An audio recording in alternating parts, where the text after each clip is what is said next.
within the Republic of Kenya.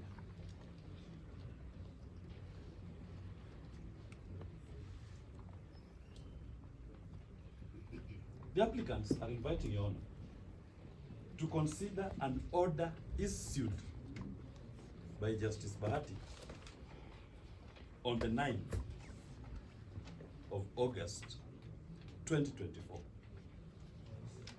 which order is in specific terms. Order 2 speaks to an order directing the state, including IG, DCI, DPP, their officers, their servants, their agents,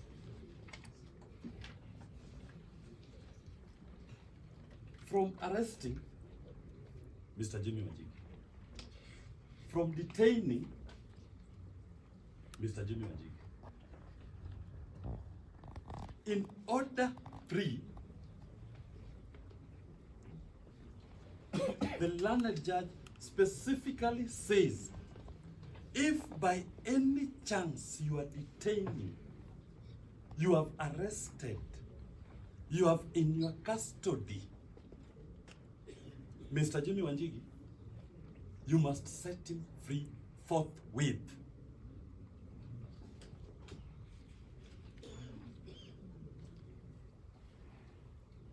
Brought before you is a person who has been arrested, who has been detained in violation of those orders.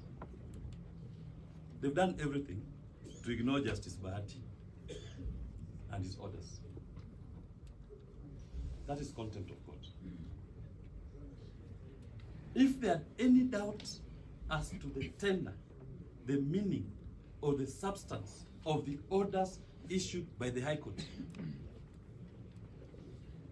nothing could have stopped them from going before that court to seek clarification or interpretation, to be told what the judge meant.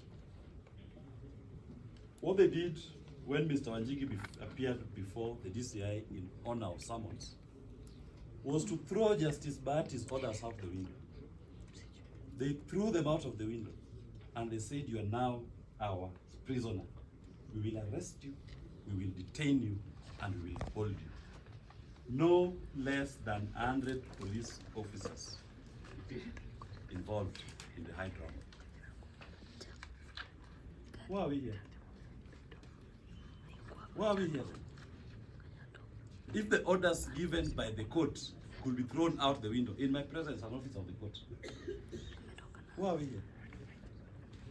Are we going to the state of the jungle? So, Your Honor, it is important that we bring every player before you, Your Honor, to order before we make even a single step in these proceedings.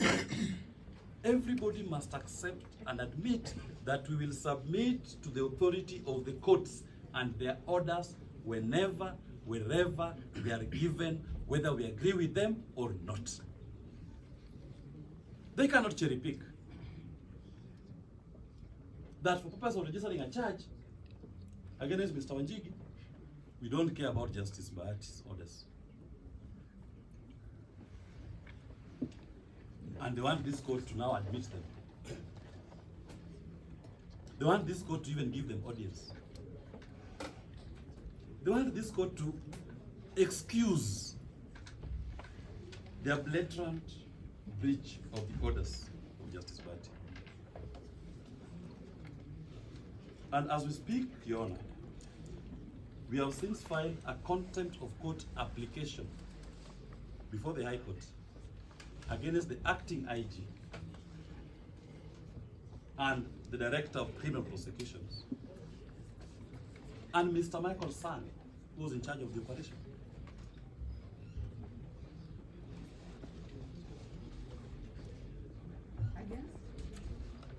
We filed a contempt of court application before the acting Inspector General of Police, the Director of Criminal Investigations, Mr. Min, and Mr. Michael Sang, who was in charge of the operations, and he's in court as we speak. In order for him to be heard in his own defense before an adverse decision is taken. So we have these cogent basis and reasons for challenging the attempted charges.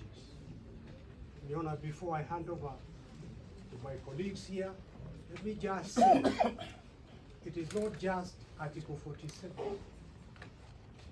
because the Constitution is read as a whole, and it strengthens the submissions we are making, that Article 47 is to be read with Article 10 of the Constitution, that requires reasonableness, fairness, transparency by anyone taking any action.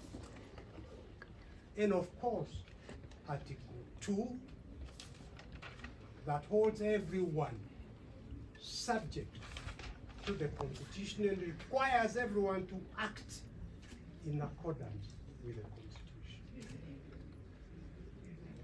You know, we need to keep reminding ourselves of the transformative nature. We need to keep reminding ourselves of the transformative nature of the 2010 Constitution. It's not by accident. It was deliberate.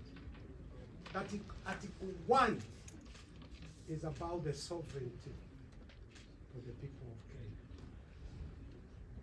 That sovereignty is donated to the judiciary, to the executive, to parliament, but always the interests of the Kenyan people, of which Wanjigi is a member, to be respected. Even the human dignity, which has got its own standalone article.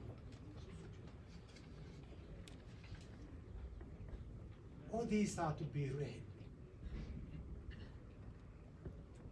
together with Article 47.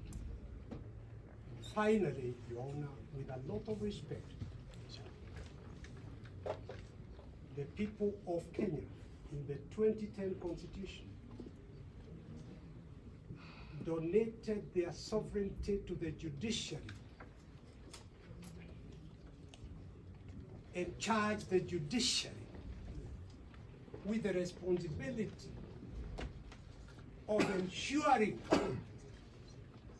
that everyone acts in accordance with the Constitution, respects the Constitution. That is what we are asking this Honorable Court to do, by asking that the plea taking be postponed for at least 4 weeks in order for the accused to go back to the High Court to draw the attention of the High Court that its orders have been violated by the police, and that the police are acting in contempt of the court orders. I believe Willis